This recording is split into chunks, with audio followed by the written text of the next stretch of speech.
I took out my small American flag, and I bowed to each judge. I said, now, okay, I wanted the whole world to see where I was from. I just wasn't a guy, an Olympian. I was from the United States of America, and I started waving a little bit.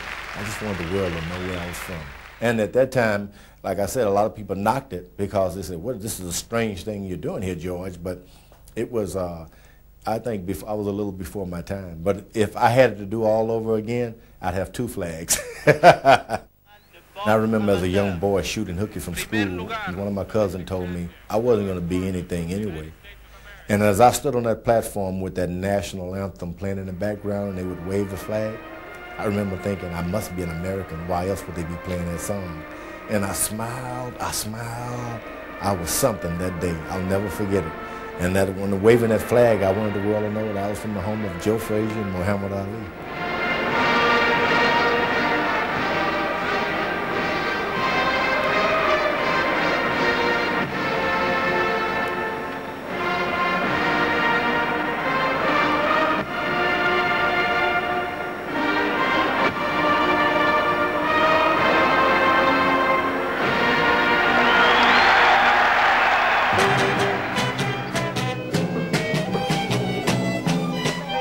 America's Olympic heavyweight domination was ended by a Cuban. With pro boxing banned, Cuba was becoming a world force in the amateur ring in the 1970s, and it continues to produce Olympic champions, but none greater than Teófilo Stevenson. In 1972 in Munich, he met the American Dwayne Bobbick, who he'd already boxed in the Pan American Games. Fui a competir allí con él y perdí 3-2 esa pelea con él. Y ahí fue donde yo, también el entrenador soviético tenía Andrei Chervonek, habla conmigo y me dice, viste, ese es el que dicen que va a ser campeón olímpico. Y tú lo has leído. When you put an American heavyweight out of the Olympic tournament, you are really achieving something.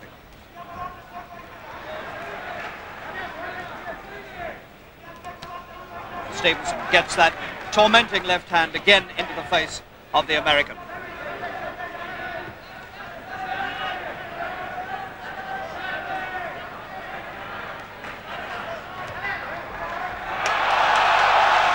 And Bobbick goes down, and it's counted as a knockdown. So now it's almost all up with Dwayne Bobbick, the man who came to take the gold medal from Munich and is taking instead a really terrible hammering from this brilliant Cuban heavyweight. He's got him again, that's a good right hand that time, and he may not beat it. The giant from America makes it to his feet, but is he going to get through it? And there's still about a minute and a half left, and Stevenson is on his way to a famous victory. And it's stopped, and the American is out, and the legend of Dwayne Bobbick is completely shattered by the left and right hands of the Cuban heavyweight, 20-year-old Teófilo Stevenson, the dynamic young star of Munich, who has achieved something remarkable in this tournament.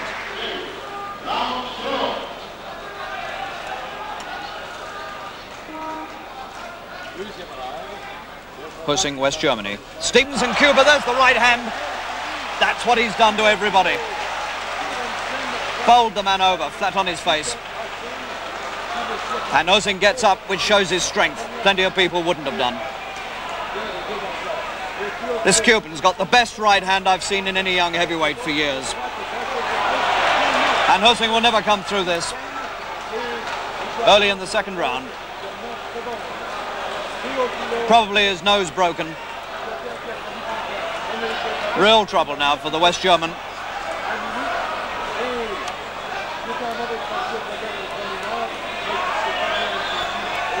And it must now be a question of time.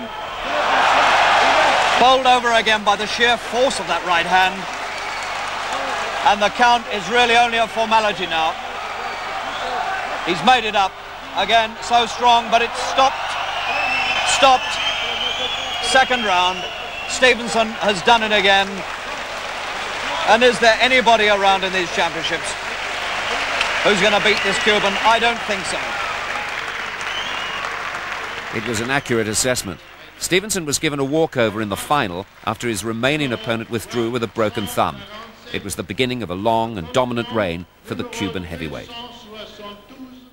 Conquisté la medalla de oro y fui seleccionado el mejor boxeador de esa Olimpiada, el más completo de la Olimpiada de Munich. Gané la Copa Ballbacker. In Montreal in 1976, Stevenson took up where he'd left off in Munich. He demolished his early opponents, boxing just over 7 minutes in his first 3 contests, earning him the chance to make Olympic boxing history in the final against Mircea Simon of Romania. Stevenson, 24. He's world champion, won that title in Havana, in his own city in Cuba, 2 years ago, and last year he added the Pan American Games gold medal to the Olympic and world titles.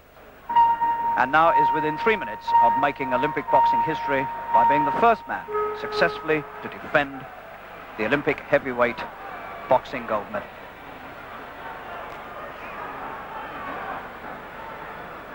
Stevenson of Cuba and Simon of Romania in a very, very strange Olympic heavyweight final. Little action in the first 2 rounds. Both men treated each other with very exaggerated respect, but one expects now to see it all happen.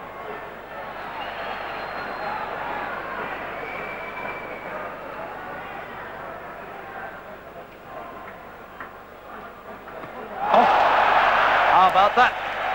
The first really good right hand, and from an unexpected quarter.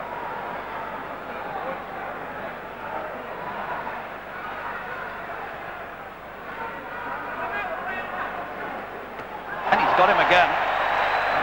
We're surely not in for the greatest upset of all time, are we?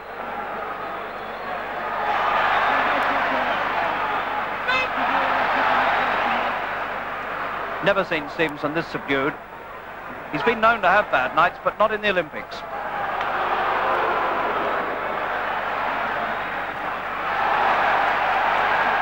And it's just on the cards now that the judges could mark Simon as the winner here, as being the more aggressive in the last round, with very little having happened in the first 2. So what a very interesting turn of events. And this is certainly one of Stevenson's off nights with a vengeance. Oh, he's got it, right hand. Oh, as soon as one says that, he produces it. And he's staggering like a drunken man, as so many of Stevenson's opponents do after one punch. Oh, and the towels come in from the Romanian corner. They don't want to see any more. Oh, that's amazing. That is truly amazing. It was going to be the fiasco contest of all time, and then suddenly Stevenson throws one left, one right.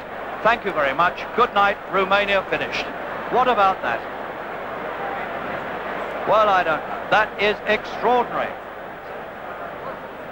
So Stevenson has done it.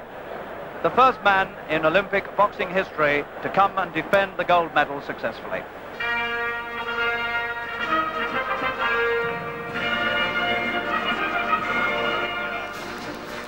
From Montreal to the Moscow Games, where Stevenson proudly carried the Cuban flag. In his semi-final, he was actually taken the distance for the first time in the Olympics, but he won and now met the Russian Peter Zayev in a very tough final.